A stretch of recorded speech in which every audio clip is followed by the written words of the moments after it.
이게도 우리가 무언가 기대하는 게 많고 욕구가 많으면은 강할 것 같으나 그거는 집착이지, 집착의 강한 사람이 절대 진정한 의미에서 강하고 담대한 사람이 없습니다. 지 하고 싶은 대로 반드시 하고자 하는 사람은 꼭 그 속은 보면 비겁합니다. 약하고. 그런데 그 욕심을 버리면, 우리를 집착하게 만드는 그걸 버리면은 목적 그 한 가지에 집중하게 되고, 그러면서 가치를 알게 됩니다. 그래서 내가 가치에 집중하여 살고 있는데 현실과 이 현실의 의미를 알 때, 그때 강하고 담대할 수 있습니다. 좀 절면 어때요? 그리고 남들보다 좀 작은 집에 살면 어때요? 다른 사람 다 하는 것 내가 한 5, 6년 늦게 되면 어때요? 조금 이 시대하고 발맞춰 가는데 조금 불편할 뿐이지 내 삶의 목적과 가치는 변한 게 아닙니다. 그리고 내가 사는 환경에 좀 편리함을 주고 하는 그거는 내가 속해 있는 사회가 얼마나 번영했는가, 안정됐는가, 그게 영향을 받을 수 있지만은, 그러나 내 삶의 가치와 그렇게 사는 삶의 목적을 이루는 것은 전적으로 나의 문제입니다. 나의 문제예요. 그래서 이 땅 어느 한 구석에 처박혀 있어도, 물론 턱송의 가사처럼 땅 끝에서 처박혀서 이 세상 인구로부터 잊혀진 바 된다 할지라도 그게 내 인생의 가치를 결정하는 건 아닙니다. 내 삶의 가치를 이루고 내 목적을 성취하는 것은 전적으로 내게 달렸습니다. 절더라도 목적을 향하여 가십시오. 하나님이 그 목적을 취소한 적이 없습니다. 조금 굶더라도 시간 줄인다, 거꾸로 생각하면 시간 절약되고 좋은 겁니다. 조금 굶더라도 목적을 향하여 꾸준히 가십시오. 그죠? 기어서라도 가시라고요. 승리자는 목적을 이룬 사람이 승리자입니다. 목적을 이룬 사람이. 강하고 담대하십시오. 기독교는 절대 엄살을 가르치지 않습니다. 기독교는 절대 주변 사람들의 동정을 끌고 이해를 끌어내는 그런 종교적 제스처나 분위기 잡는 것, 그런 걸 절대 기독교는 가르치지 않습니다. 오히려 그런 게 하나의 막이 되어서 진정한 그 진리, 수고하고 무거운 짐진 자들을 부르시는, 주님을 보지 못하도록 만드는 그 부작용에 대하여서 예수님은 분명하게 꾸짖으셨고 그것을 걷어내는 그 작업을 하셨습니다. 연민에 빠지지 마십시오. 누구에게나 다 어려움은 있습니다. 그걸 만지작거리면서 연민에 빠지면은 나의 게으름과 실력 없음과 의지 없음과 무의도식과 이 모든 걸 다 합리화하게 됩니다. 그리고 나를 그렇게 만든 게 부모고 가족이고 교회고 사회고 시대로 다 그렇게 탓을 하게 됩니다. 그러고로 속된 표현에서 지 잘난 줄 아는 가운데 참 못난 사람으로 자기도 모르게 추락해 버리는 겁니다. 강하고 담대하십시오. 오늘 읽은 이 시편을 마지막 이 한 달을 보내면서 여러분을 처량하게 만들 만한 생각이 들고 현실이 자꾸 만지작거려지면은 이 성경을 만지십시오. 그리고 시편 31편을 읽으면서 하나님이 나를 어떻게 위하고 계시는지, 그리고 내 삶이, 내가 나를 처량하게 여기듯 내 삶이 그렇게 곤두박질 친 게 아니라고 하는 그 진실을 분명히 볼 수 있기를 바랍니다. 그죠? 게임 끝났다 생각하면은 더 이상 전쟁 못 합니다. 끝나지 않았습니다. 끝나지 않았습니다. 분위기에 절대 젖어서는 안 됩니다. 이 내용을 조금 살펴보도록 하십시다. 먼저 거기 앞으로 돌아가서 우리 이 부분은 같이 한번 읽어볼까요? 1절에서부터 5절을 같이 읽도록 하십시다. 여호와여, 내가 주께 피하오니 나를 영원히 부끄럽게 하지 마시고 주의 공의로 나를 건지소서. 내게 귀를 기울여 속히 건지시고 내게 견고한 바위와 구원하는 산성이 되소서. 주는 나의 반석과 산성이시니 그러므로 주의 이름을 생각하셔서 나를 인도하시고 지도하소서. 그들이 나를 위하여 비밀히 친 거물에서 빼내소서. 주는 나의 산성이시니이다. 내가 나의 영을 주의 손에 부탁하나이다. 진리의 하나님 여호와여, 나를 속량하셨나이다. 아멘. 참 어려움이 많죠, 그죠? 이걸 읽어보니까 겹겹이 어려움입니다. 주를 찾고 주님께 하소연하는 것 이거 외에 다른 길이 없습니다. 이런 걸 보고 우리가 사면 초가라고 하지 않습니까? 그럼에도 이런 상황이 되면 대개는 다 포기하죠. 그리고 신앙인들도 이럴 때가 되면은 다 사람이 바뀝니다. 그래서 이해는 되죠. 살아야 되니까 그리한다 하는 게 이해는 되지만은, 그러나 사람들이 옆에서 이해해 준다고 해서 내 삶의 가치가 보존되고 내가 목적을 이루고 있는 그거는 아닙니다. 절대 여기에 속아서는 안 됩니다. 사람의 이해를, 주변 사람들이 이해해 주지 않으면 더 이상 살아날 길이 없는 이 상태를 사면 초가라 그렇게 하는데, 이때의 신앙인에게는 뭐가 제5의 면이 언제나 열려 있습니다. 사면은 막혔으나 신앙인에게는 영혼을 열고 그 눈을 들어보면은 5번째 면이 열려 있습니다. 그게 하늘입니다. 그리고 거기에 길이 있습니다. 지금 이 시편 기자가 그걸 하고 있거든요. 그러면서 아주 중요한 그 기도의 내용이 있어요. 3절. 주는 나의 반석과 산성이시니. 이만큼 아는 것도 대단합니다. 그리고 이것을 믿는 것도 대단합니다. 주는 나의 반석과 산성이시니. 그렇듯 어떻게 하겠다는 거예요? 이 사면 초과 같은 데에서. 그러므로 주의 이름을 생각하셔서 거기에 주를 다 채워놓으십시오.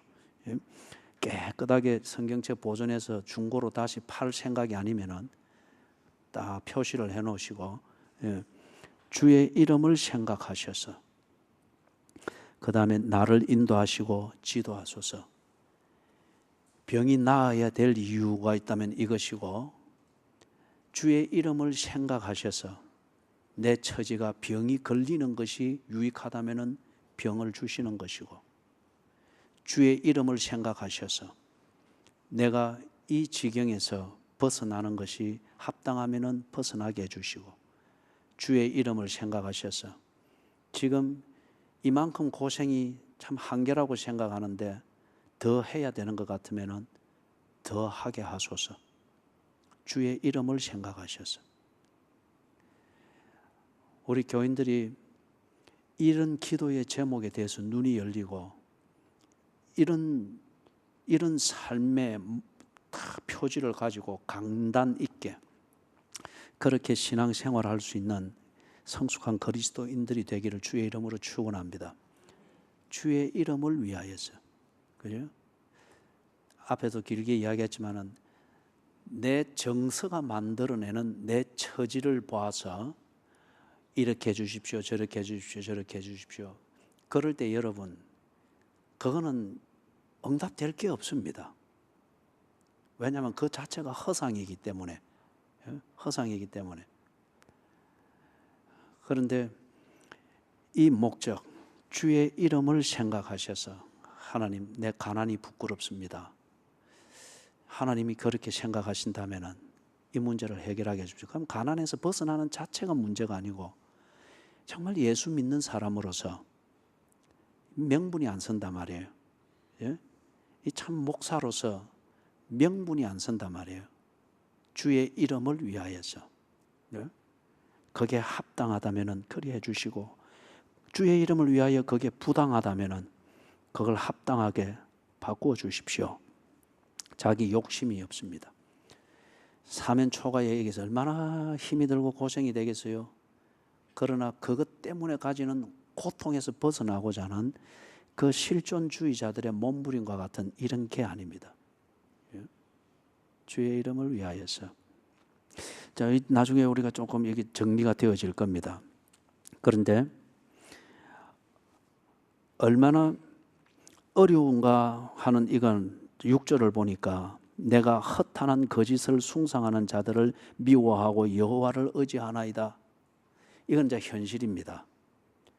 주의 이름을 위하여서 이렇게 해주십시오, 저렇게 해주십시오. 생각을 정리하고 뭔가 삶의 방향도 잡는데, 그런데 기도할 때와 기도했던 그 삶의 현장으로 들어가 있을 때와 사람이 전혀 다를 수 있습니다. 이해는 합니다. 그러나 그게 옳은 것도 아니며 당신의 문제를 푸는 것도 아닙니다. 다시 강조하지만 사람들이 이해해 준다고 해서 그게 해결도 아니고 그게 당신이 옳다고 인정하는 것도 아니에요. 다 동병상련이기 때문에 이해를 해줄 뿐입니다. 사람들의 이해와 동정에 중독되어서는 안 됩니다. 그러면은 반드시 감각 없이 망해버립니다. 정말 초라해집니다. 그래서 여기 6절에서 말하는 것은 그겁니다. 이런 태도가 아니면 이 사람이 이런 어려움을 겪지 않습니다. 이런 태도가 하면 이 사람이 어려움을 겪지 않아요. 내가 허탄한 거짓을 숭상하는 자들, 그런 자들에게 맞추어 가면은 쉽습니다. 그리고 그리 사는 것도 쉽고요. 밤을 그렇게 지새워가면서 고민하면서 주의 이름을 위하여 내가 정말 어떻게 해야 됩니까? 이게 기회입니까? 유혹입니까? 그렇게 고민하며 밤을 새울 필요가 없습니다. 그죠? 허탄한 거짓을 숭상하는 자들에게 맞추어주고 그렇게 묻어가고 그러면 쉽죠. 고민할 이유도 없고. 그런데 이걸 거부하기 때문에 그리 사는 게 주의 이름에 맞지 않고 그리스도인답지 못하며 새벽 기도한 그 마음을 더럽히는 것이다. 이걸 알기 때문에 그 한 줄기의 양심의 가책을 붙잡고 거부합니다. 그 한 줄기와 같은 이 믿음의 양심의 가책을 붙잡고 몸부림쳤는데 그 대가는 허탄한 거짓을 숭상하는 자들이 해일처럼 자기를 온종일 덮어버립니다. 기회가 차단되고 모함이 되어지고, 그러니 이게 어려운 거예요. 어떤 면에서는 이 시편 31편을 고백할 수 있고 이런 기도를 할 수 있는 그리스도인은 고생을 사서 하는 것과 같습니다. 고생을 사서 하는 것과 같아요. 그런데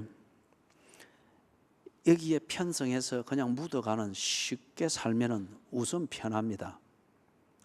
우선 편해요. 그런데 지극히 표면적이죠.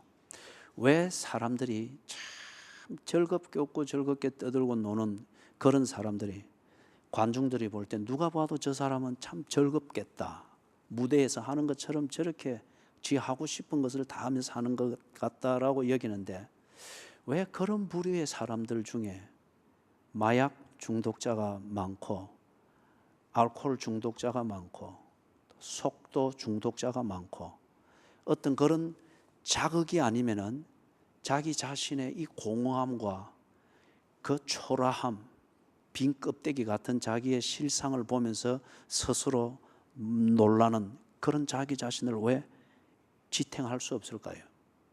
마이클 잭슨이 어떻게 죽은지 아죠? 엘비스 프레슬리가 어떻게 죽은지 알죠? 말린 몰로가 어떻게 죽었는지 알죠? 그죠? 뭐 그런 큰 이름들이 아니더라도 우리가 우리 주변에 있는 쉽게 살기 때문에 늘 웃고, 일전에 몇 년 전에 한 사람의 그 자살이 우리한테 굉장히 참 충격을 주었죠.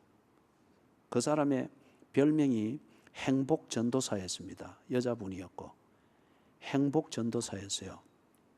그래서 책을 쓰고 그분이 쓴 책을 사람들이 읽으면서 나름대로 처세술도 배우고 그래 하루에 몇 번을 웃으면은 뭐 그렇게 하루가 기분이 좋고 뭐 이런 식의 것들을 해서 그 사람이 늘 웃고 있는 모습이었고, 그래서 별명을 행복 전도사라고 그랬어요. 그런데 그분이 자살을 해서 죽었습니다. 남긴 글의 요지는 더 이상 나를 속일 수가 없습니다. 그리고 나는 더 이상 내 삶을 감당할 수가 없습니다.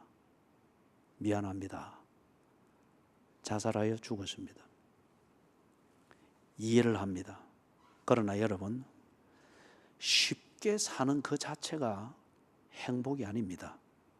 쉽게 묻어가서 허탄한 거짓말을 숭상하는 자들의 공격 대상이 되지 않고 그들의 편처럼 보호를 받으면서 그들의 허탄한 거짓말로 나를 보호해주는 그 보호 속에 있는 이게 결코 행복이 아니라는 거예요. 그래서 이걸 아는 이 그리스도인이, 이 시편 기자가 그것을 거부했습니다. 그게 내 삶에 어떤 불편을 초래하는지 알고 있습니다. 그러나 그 불편을 감당합니다. 그런데 때로 명분보다 명분을 따라한 현실이 우리에게 감당하기 힘든 고통을 만들어내기도 합니다. 그럴 때 명분을 붙잡고 있으나 그것이 주는 그 고통이 우리로 하여금 이 명분을 붙잡고 있는 게 정말 의미가 있을까 무색해 만들고 그렇게 여길 때가 있습니다. 이럴 때 꼭 이것 같아요. 산다고 구명줄을 잡았는데 그걸 끌어당기기 전에 물이 머리 위에까지 딱 차버린 이 단계예요. 예? 그럴 때에 이 시편 기자가 뭔가 지금 뭐 증명되고 그런 건 없어요. 한계를 넘어버리기 때문에. 그럼에도 불구하고 이것을 붙잡고서 지금 몸부림을 치는 겁니다. 하나님이 보이기 때문에도 아니에요. 그리고 하나님이 뭔가 대안을 몰고 오는, 엘리야가 봤던 사람의 손바닥만한 작은 구름이 피어나는 것을 본 이만한 증거가 있기 때문에도 아니에요. 그냥 믿음의 줄을 붙잡고 몸부림을 칩니다. 지 믿음의 명분을 따라서 허탄한 거짓을 숭상하는 이 세대를 거부했는데, 그것이 만들어내는, 나를 표적 삼아서 만들어내는 이 반대급부가 감당하기 어려울 정도의 엄청난 고난을 지금 몰고 오는 겁니다. 예수를 믿는 사람은 이리 해야 합니다. 이것을 사서 하는 고생이라면 사서 하는 고생이 있어야 됩니다. 쉬운 길을 찾기 위하여서 허탄한 거짓을 숭배하는 자들, 그들로부터 보호를 받고 어떻게 하는 이걸 위하여서 여러분이 구태여 교회 나오고 뭐 기도한다 그럴 필요 없습니다. 그거는 허탄을 거짓을 숭상하는 자들 앞에 가서 무릎을 꿇고 그냥 배우면 됩니다.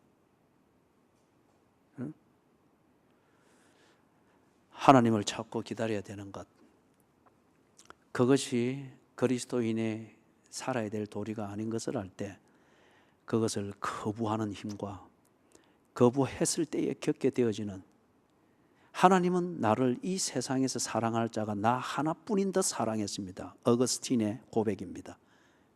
그런데 이 허탄한 자들을, 그것을 거짓을 숭배하는 자들을 거부하게 됐을 때 이 모든 세력이 이 세상에서 저주받을 자가 나 하나뿐인 것처럼 이들이 나를 표적 삼아 뭉갤 겁니다.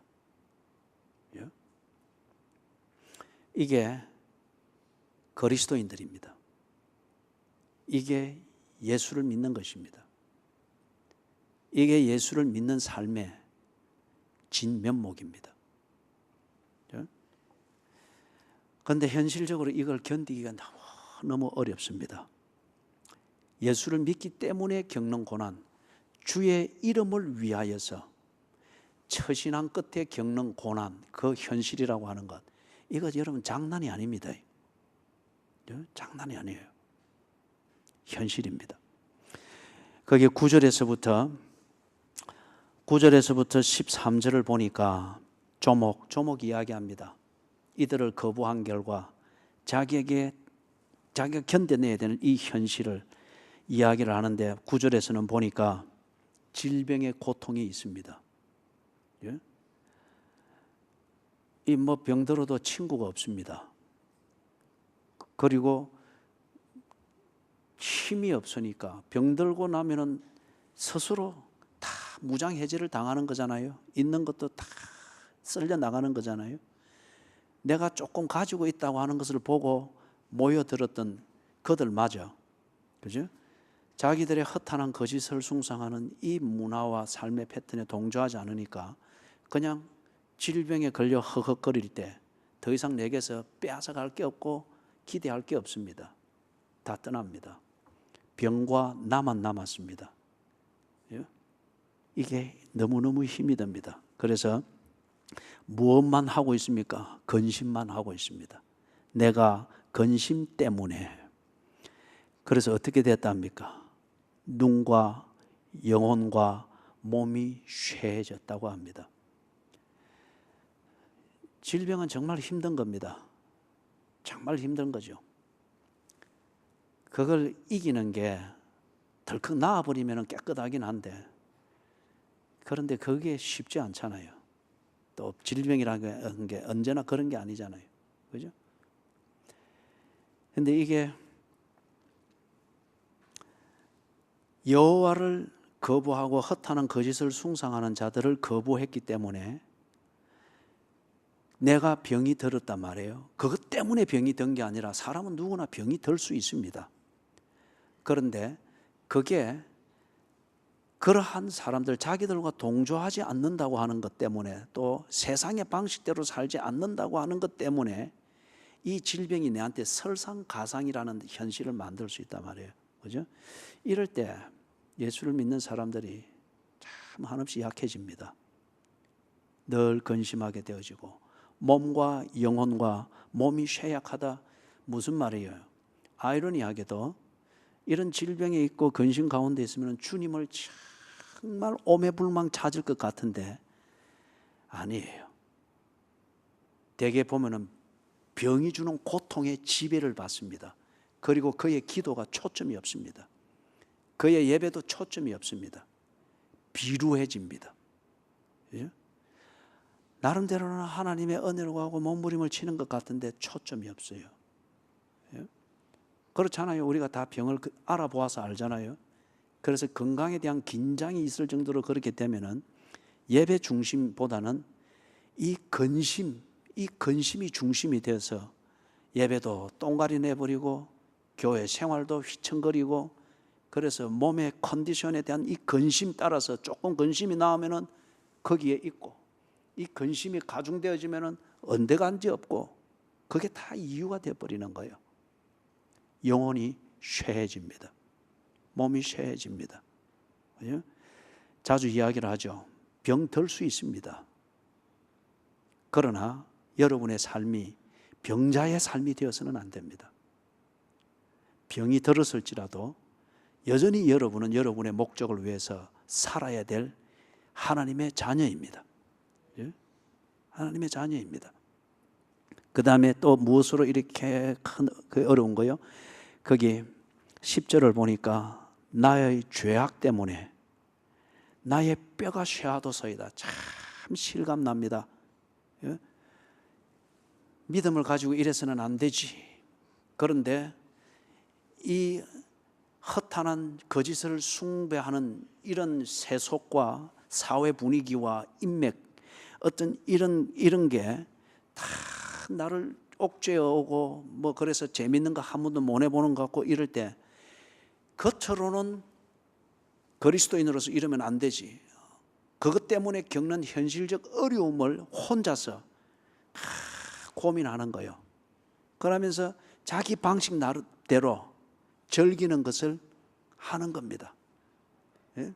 들키지 아니하면서 간음의 문화도 즐기고 욕구를 챙기는 그것도 즐기고 무슨 둘러대면서 합리화하면서 하고자 하면 얼마든지 다 하잖아요. 그죠?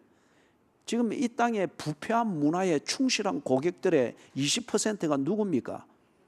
기독교인들입니다. 그죠? 이 말이 뭐예요? 자기의 죄악의 습관이 있다는 겁니다. 죄악의 습관이 있다는 겁니다.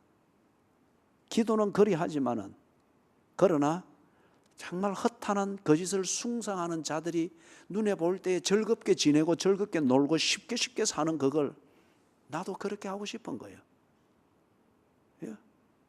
이게 지금 죄악의 습관입니다. 우리 모두에게 이런 게 있을 것입니다. 쉽게 사는 그 어떤 것을 위해서.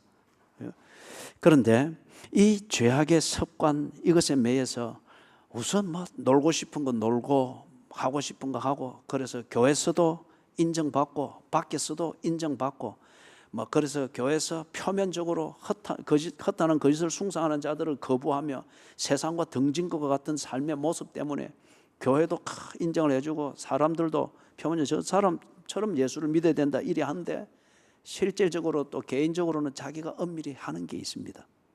그래서 지 나름대로 스트레스를 받지 않는다 그렇게 하는 거예요.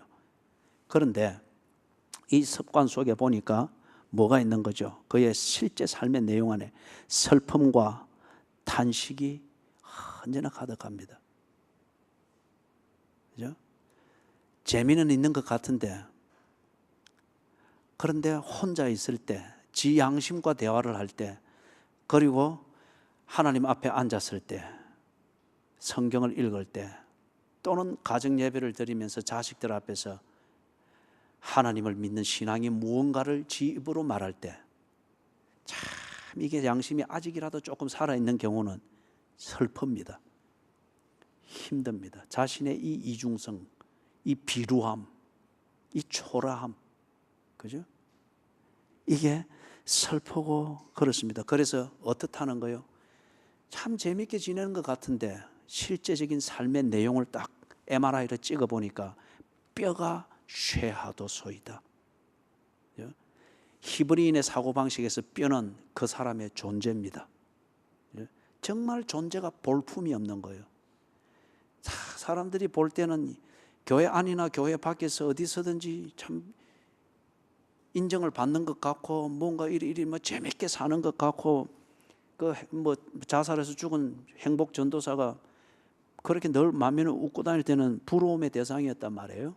다 그런 것 같은데 실제 그 삶의 내용을 탁 뜯어보니 그 내 속에서 정말 내가 고민하고 있는 그 주제를 탁 끄집어내 보니까 그 존재가 정말 보잘것없는 거예요.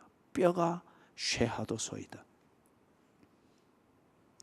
이 뉴스가 찌라시인지 아니면 정설인지는 모르겠으나, 그러나 현재까지 볼 때에 뭐 그게 전혀 틀린 말은 아니라고 생각됩니다. 75세 된 그 목사님, 10만여 명의 등록 교인의 그 담임 목회를 오랫동안 하셨던 그분, 그죠? 그래서 그 뭘 검찰에서 올린 그게 1차 판결 났습니까? 다 이게 하나님을 섬기는 것이다, 뭘 하는 것이다. 여러분, 목사가 신비감을 가지고 자꾸 이야기하려고 하고 목회를 하고 할 때는 한 걸음 뛰어서 살펴야 됩니다. 신비감은 일종의 안개와 같고 나이트클럽의 조명과 같습니다. 이거는 내용을 못 보게 만듭니다. 그럴 때에 뭐 그 목사님이 그래 하는 것을 신비감에 많은 교인들이 막 무지하니까 그렇게 뭐 그래 됐겠죠. 그래서 간음, 어떤 이런 거, 간음의 이름도 아니죠. 뭐 그럴 때는 이거는 하나님을 섬기는 것이다. 이게 곧 신앙이다. 뭐 하나님을 섬기는 것이다. 그래 했는데, 그래서 뭐 추종하는 세력들을 중심으로 해서 한 10만여 명의 교회와 어떤 이게 됐단 말이에요. 그리고 자기 인생이 성공한 목회자의 모습으로 잘 마감이 되어지는 것 같은데 75세. 그런데 이게 쭉 열어보니까 뭐요? 그 존재가 아무것도 아닙니다. 뼈가 쇠하도소이다. 그 죄악의 습관을 얼마든지 합리화시키고 꾸밀 수 있으나, 그런데 그 존재를 탁 열어보니까 쇠하고 있습니다. 존재가 아무것도 아닌 거예요.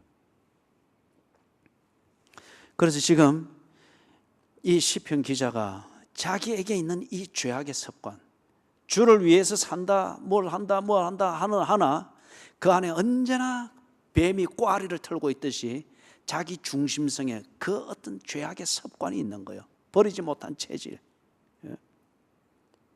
이게 정작 환경은 허탄한 거짓을 숭상하는 자들이 만드는 것일 수 있습니다. 그러나 환경이 무엇이든지 간에 사는 것은 내가 사는 겁니다. 그죠? 내가 사는 겁니다.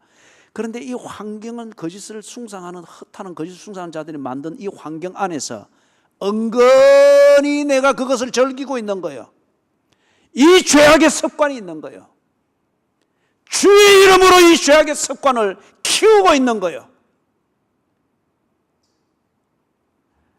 그러면서 보니 정작 내게 고통을 주는 것은 이 환경이 아니고 이 환경을 합리화하면서 은근히 즐기는 내 안에 있는 죄악의 습관입니다.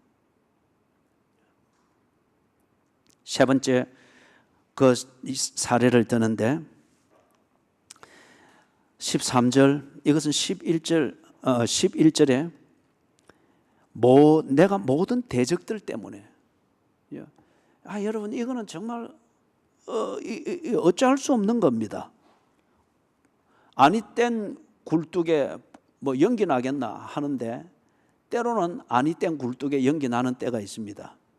이게 사람의 모함에 걸릴 때입니다. 사람의 모함에 걸릴 때. 잊지 마십시오. 아니 땐 굴뚝에 연기 나는 때가 있는 이런 식의 모함에 걸릴 때 이유가 있어서가 아니에요. 근거가 있어서가 아닙니다.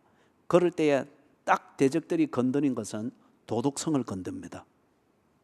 도덕성을 건듭니다. 이제 거기에 더 극명한 그러한 그 환경에 지금 이 시편 기자가 처했죠. 그래서 보니까 그가 당하는 일상이 욕을 당합니다. 늘 욕을 당하니까 이게 참 억울하죠. 그런데 이 억울한 것을 풀 수가 없습니다.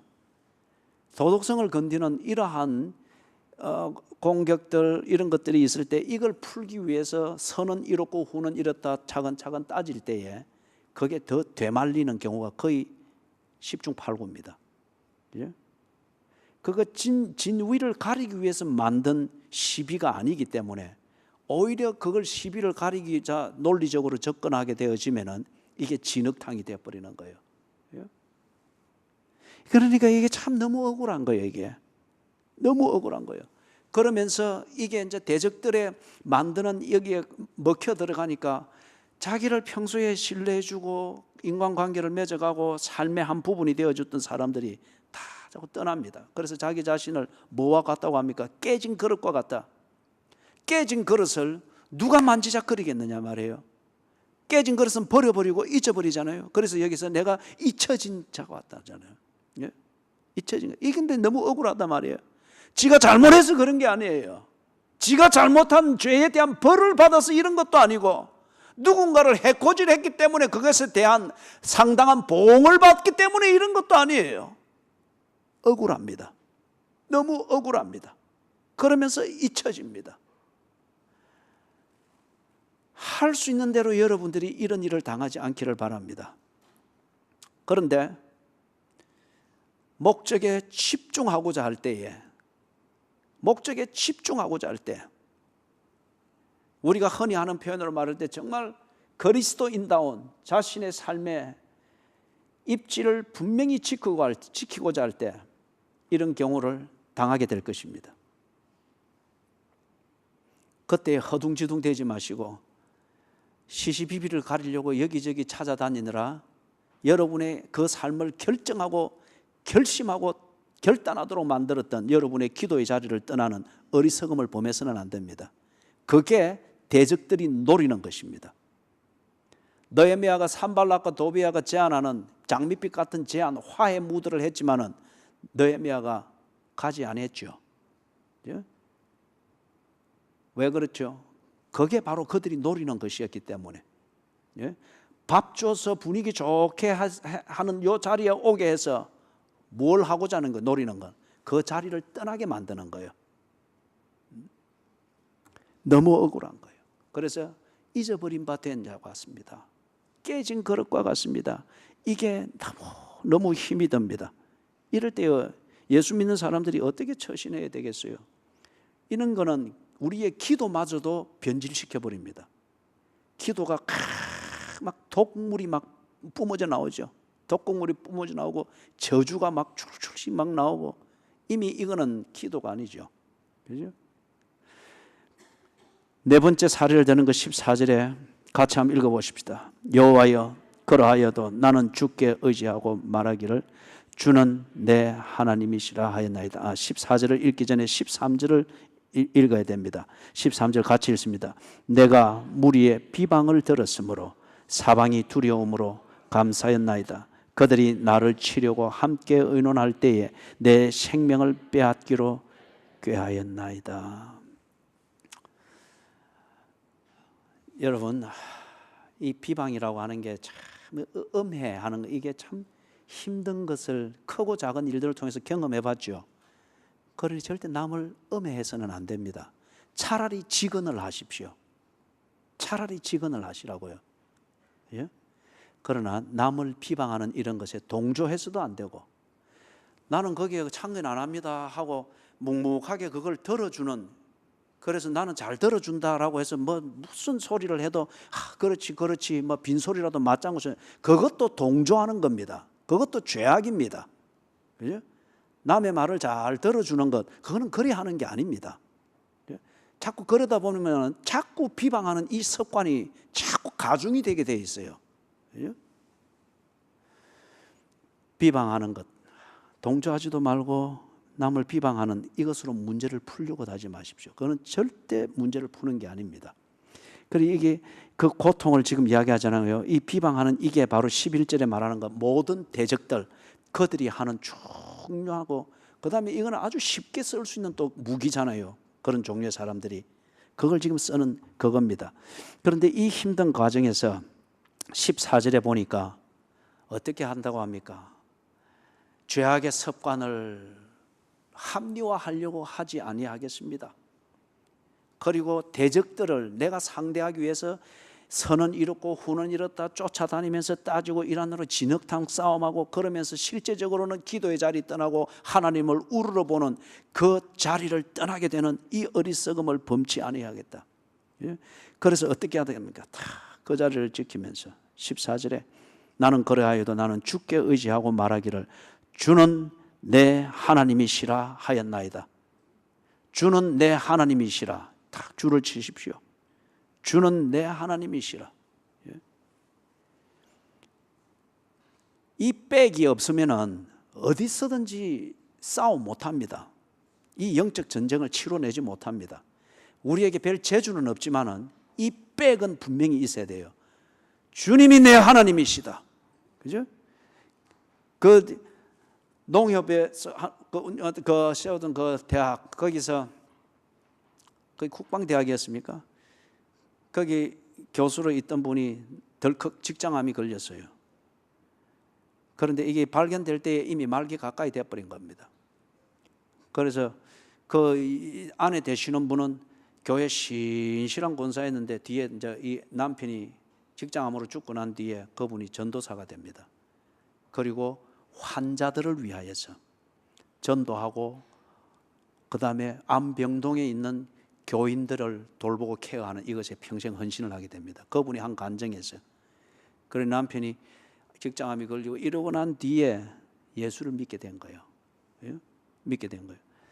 그러면서 내가 어리석게 살았다는 이것을 후회하면서 이 암병동에 있는 암병동에 함께 있는 이 환우들이 죽음을 이제 카운트다운 하고 있잖아요. 그죠? 이런 상황에서 예수를 믿도록 도움을 주는 거, 이게 자기가 할 일이 되겠다. 그런데 이미 이제 이게 거의 말기 가까운 것으로 발견이 되어지고 치료가 들어가다 보니까 이제 이게 막 병세가 확 드러나고 통증도 그렇잖아요. 그죠? 그러니까 이 환자들에게 채우는 그 기저귀를 차고 어그적 걸으면서 이 암병동의 병실을 어그적 다니면서 병실마다 방문하는 거예요. 그리고 예수를 믿으라고. 예수를 믿으라고. 이럴 때에 여러분 참 재밌는 거는 죽음을 바로 목전에 둔 카운트다운을 하고 있고 그게 현실이 될 수도 있는 그 분명한 자리에 있음에도 불구하고 그 사람들이 자기보다 더 심하게 보이는 그 환자들을 비웃습니다. 일전에 우리 가족들이 앉아 있습니다. 우리 건강성 집사님 병동에 있을 때 아침 새벽기도 마치고 제게 감동이 있어서 찾아가서 딱 예배를 드린다고 하는데, 이 집사님이 딱 자기가 누워있던 자리에 벌떡 일어나가지고 그 불편한 몸으로도 딱 침대에 무릎을 꿇고 앉았어요. 그리고 환자들이 식사 들어오면 이렇게 탁 펴서 앉는 임시 테이블이 있잖아요. 이걸 펴서 목사님 여기 성경 얹으십시오 하면서 탁 그렇게 해서 무릎을 꿇고, 그 모습이 얼마나 경건하든지. 그래서 앞에 이렇게 턱 앉는데 건너편 저쪽에 있는 똑같은 암 환자들인데 한 명은 비식비식 비아냥거리면서 텔레비 봐야 되는데, 그 다음에 또 저쪽에서는 그걸 해본들 그 무슨 소용이 있나, 그러면서 군시렁군시렁해서 비아냥거리는 거예요. 예? 여러분, 이게 인간입니다. 이게 우리가 살아남아야 되는 삶의 현장입니다. 그렇기 때문에 그런 종류의 사람들의 이해를 받는다고 해서 내가 살아남고 있는 게 아니다 말이에요. 그런데 그 검집사님이 미동도 없어요. 저보다 먼저 머리 숙이고 다 기도하고 있는 거예요. 사랑하는 여러분, 이때에 그 농협대학의 그 교수님도 이 기저귀를 차고 이 영락없는 환자잖아요. 의기저 할 때 그때 다른 암 환자들이 그러면서도 이를 부둥고 하면서 비웃는 거예요. 그 기저귀 차고 뭐 하는 짓이고 어쩌고, 그죠? 그때에 이분이 무엇으로 견뎌냈는가? 주는 내 하나님이시다. 주는 내 하나님이시다. 그 하나님께서 내게 주신 복음, 이 복음으로 보증되어진 새 생명, 그 생명을 깨닫고 내가 네 보기에는 의기적거리는 것 같으나 오늘 내게 있어서는 승리를 향한 행진이며 그 걸음이다.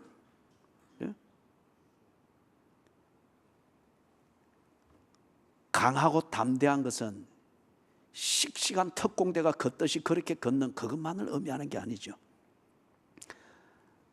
목적을 향해서 내가 지켜야 될 자리를 지키고 해야 될 일을 기어서라도 해내는 것, 그죠? 이게 강하고 담대한 것이고, 이것을 하게 만드는 그 추진력이 어디서 나오느냐?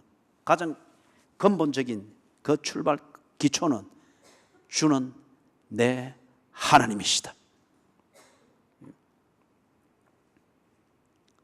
그렇기 때문에 앞에 우리 3절에서 봤던 것, 주의 이름에 합당하게 해달라고 하는 거예요. 자, 이런데 이렇게 몸부림을 치고 전쟁을 해 나갈 때 그 여호와께서 살아계신다면 분명히 무언가가 있죠. 그죠? 주는 내 하나님이신 게 분명하면은 그 하나님이 그렇게 몸부림을 치는 당신의 백성들을 그냥 혼자 듣고 구경만 하는 분이 아니죠. 그죠? 그래서 이 사람이 어떻게 되는 거예요? 17절에 보니 여호와의 내가 주를 불렀습니다. 이것의 전형적인 모습이 기도지 않습니까? 기도는 꿇어 앉아 할 수도 있고, 교회에 앉아서 할 수도 있고, 집에 앉아서도 할 수 있고, 때로 나를 대적하는 원수들의 비방 속에서 눈물을 질질 흘리면서도 내 마음을 다잡으면서 주를 바라보는, 이것도 정말 실감나는 기도죠. 실감나는 기도죠. 이렇게 부를 때에 살아계신 하나님이 대답하십니다. 19절에 같이 읽습니다.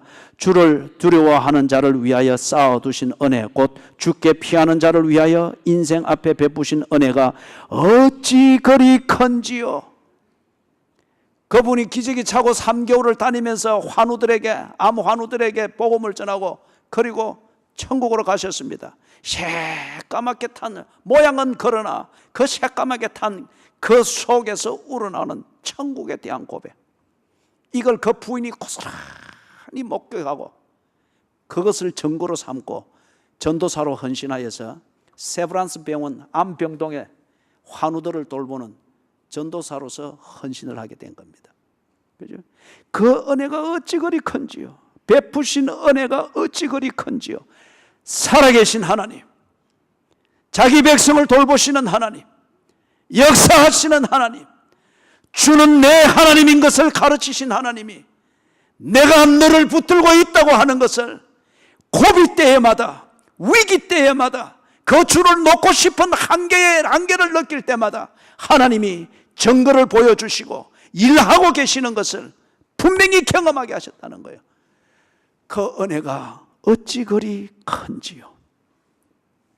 그래서 21절에서부터 24절과 같이 찬양을 하면서, 그리고 자기와 같은 똑같은 인생을 겪고 신앙의 여정을 겪는 동료들을 향하여서 권면을 합니다. 강하고 담대하라고 합니다.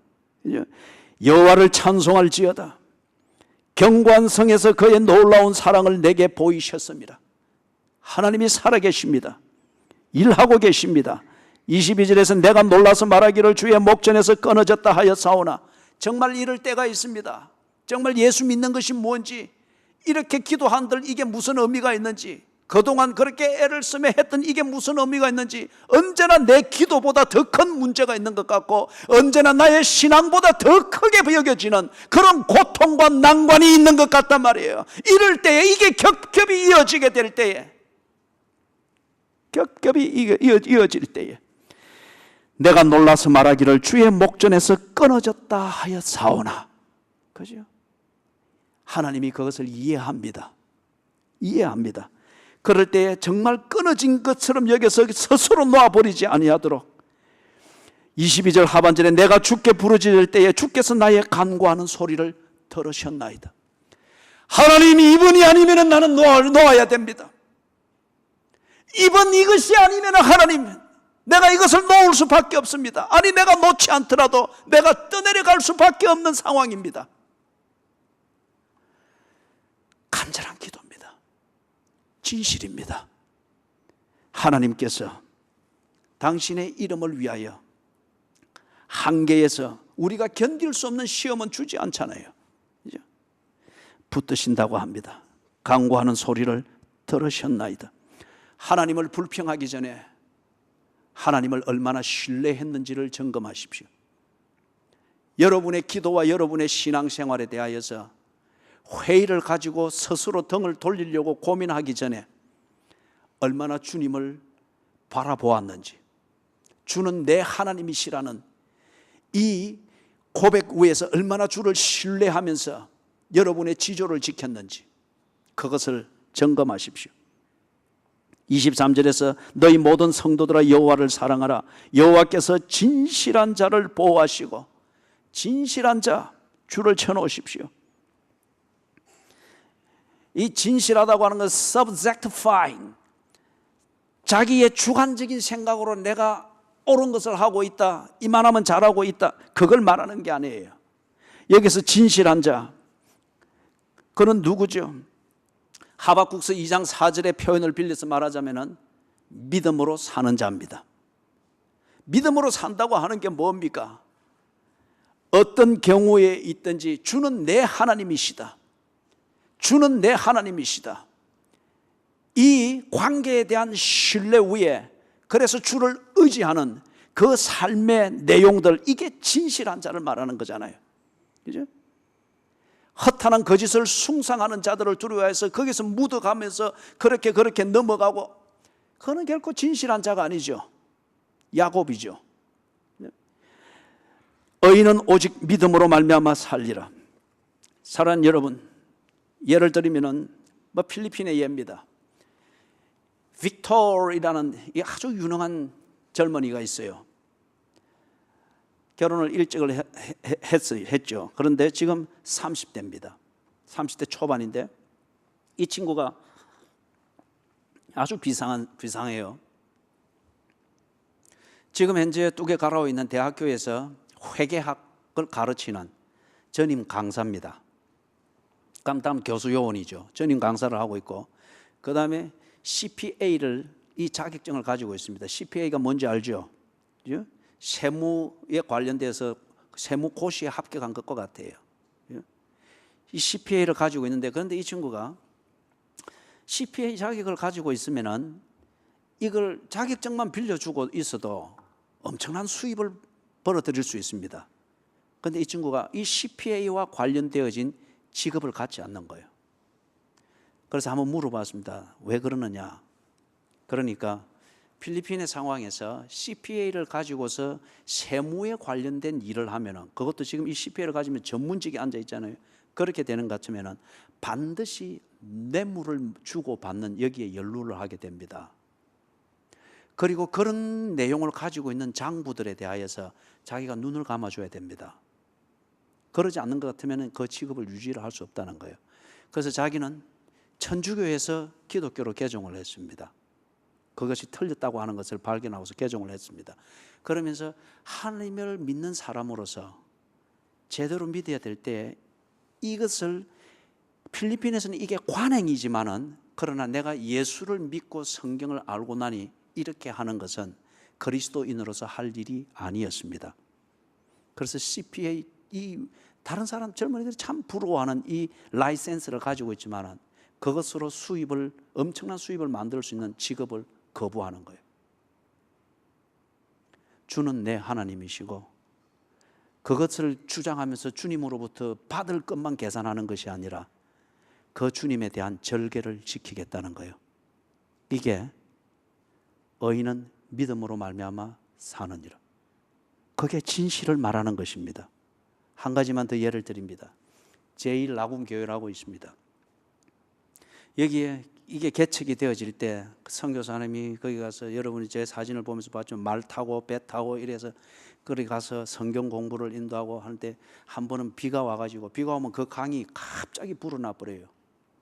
그래서 성경 공부를 모이고 있는 그 김찬 선교사님 인도하는 성경 공부 모임에 이게 제1나군교회에 있는 이 지역에 있는 그 아주머니가 못 오게 된 겁니다.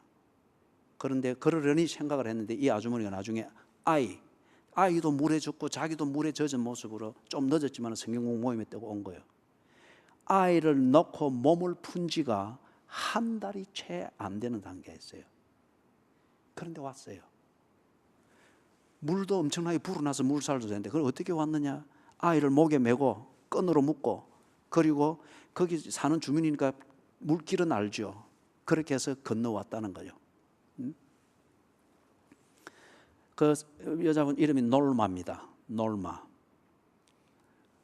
왜 몸이 이런데 굳이 그렇게 성경 안 와도 되는데 왜 그래 했느냐? 그 당시 이 놀마의, 이 아주머니의 신앙의 수준에서는 그게 하나님, 주는 내 하나님이라는 이 관계에 대해서 신뢰를 지키는 절개로 그렇게 믿었다는 거예요. 그게 전부로 믿었다는 거예요. 그게 그 사람의 어떤 미신적 행위거나 어떤 이렇게 더 하면 뭘 준다 이게 아니고 그게 신앙의 전부인 줄 알았다는 거예요.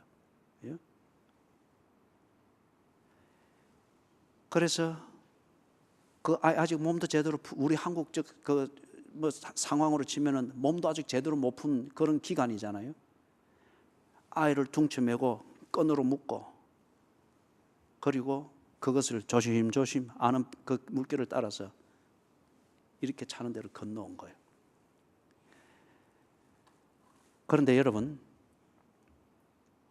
그 제2나군교회가 아주 외진 곳이었어요. 그 숲 중에서도, 원시름 중에서도 아주 근접하기 어려운 데고, 제1나군 있는 데가 그나마 그 원시름 안에서는 그 마을이 형성되어 있고 중심지입니다.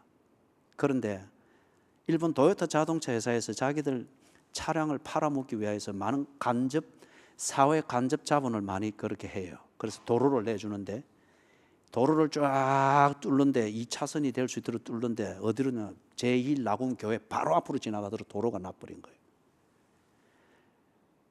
그래서 지금 막 그쪽 지역이 중심지로 옮겨가면서 엄청난 문물과 문명화되어지는 이 속도가 굉장히 가속도를 붙고, 거기 제1나군교회가 거기 있는 11개 교회 중에 가장 빨리 지금 성장해 있습니다. 무엇을 말하고자 하는가? 첫 번째는 이 놀마라는 이 아주머니가 그만한 믿음의 분량에서 자기가 더 복을 얻겠다 무슨 이런 것이 아니라 참 순수했어요. 그리고 지금도 보면 순수하고. 그런데 그게 하나님 앞에서 하나님을 믿는 사람으로서 살아야 되는 도리이며 전부로 생각을 한 거예요. 그렇게 해서 아이와 자기의 목숨이 달린 문제지만은 그걸 미련하다고 그렇게 단도직입적으로 말을 할 수는 없죠. 그런데 그러고 난 뒤에 이분이 그 중심이 그 뭐 한번 복을 받기 위해서 금욕적으로 해본 것이다, 이게 아닌 증거는 그 뒤에 김자선 선교사님의 지도와 요청대로 당신이 이 지역에서 아이들 교육을 좀 해야 되겠다. 그래서 유치원을 교육할 수 있는 이 자격이 있어요. 그래서 거기서 아무 환경도 안 되는 여기에 아이들 다 맡아가지고, 그러면은 한 주 6일 동안 하는 거예요.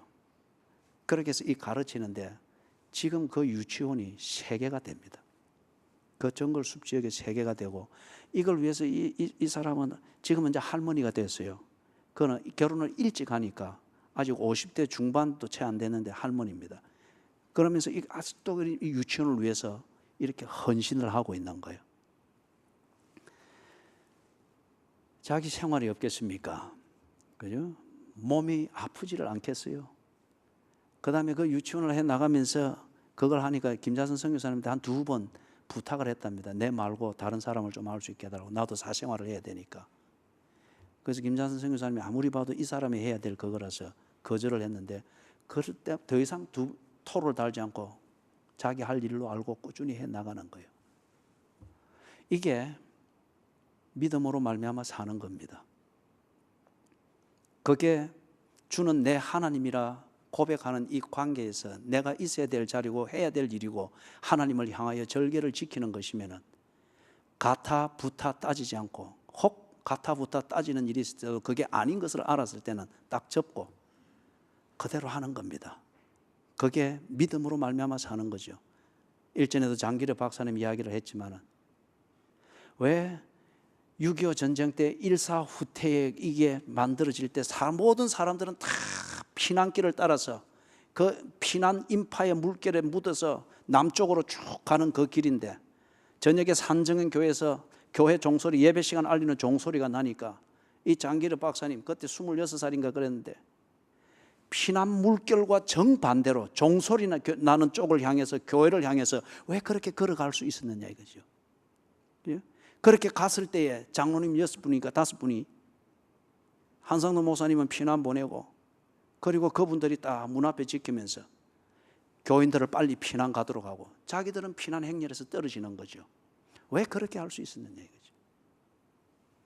의인은 오직 믿음으로 말미암아 사느니라. 하나님을 믿는 것이 그런 것이죠.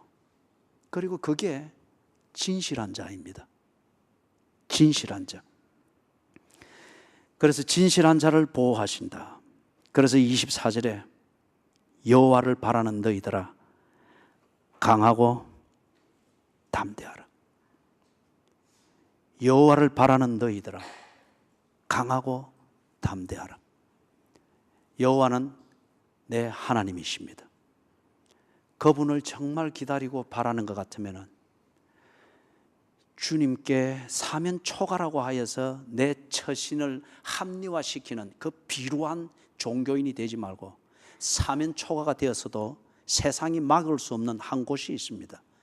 하늘을 향한 그것은 못 막습니다. 그걸 통하여 주께 부르짖는 겁니다. 주님을 바라보는 겁니다. 그럴 때에 주가 내 하나님이고 그 하나님이 살아계시며 그 하나님이 신실한 분이신 게 분명하면 반드시 응답하실 겁니다. 나를 성숙시키며 목적에 이끄는 그 길을 향하여서 반드시 응답할 것입니다. 그렇기 때문에 고생이 되더라도 강하고 담대하십시오.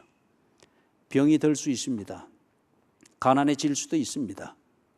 그리고 억울한 일을 당할 수도 있습니다. 큰 실수를 만들 수도 있습니다. 그러나 그것 때문에 믿음의 줄을 놓고 어떻게 할 것인가 돌아보면서 허탄한 거짓을 숭상하는 자들에게 귀를 기울이면서 쉽게 사는 그것이 대안인 줄 알고 기웃거리면 비루한 자가 되며 그것 자체가 우리를 초라한 인생으로 만드는 거예요. 그죠?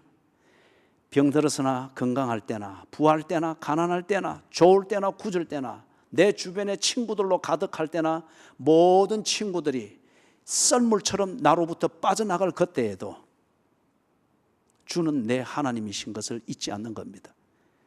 그리고 그 주님과 대화하는 의지함, 이것을 잊지 않는 겁니다. 그리고 그 절개를 지키는 데 합당하도록 처신을 하는 겁니다. 모든 사람들이 피난을 위해서 남쪽으로 물처럼 흘러갈 때 한 청년은 종소리 나는 교회를 향해서 거슬러 올라갔습니다. 오직 의인은 믿음으로 말미암아 사느니라. 이것을 집중하고 이것을 해내는 것이 강하고 담대한 것입니다. 하나님께서 여러분이 적어도 하나님을 내 하나님이라 믿고 절개를 지키는 여호와를 바라는 자들이 분명하는 것 같으면 주께서 여러분들을 분명히 도울 것입니다. 그리고 그 고난의 자리에서 목적에 이르는 길로 인도해 가고 계실 것입니다. 강하고 담대하십시오. 아멘. 자, 우리 자리에 일어나셔서 400장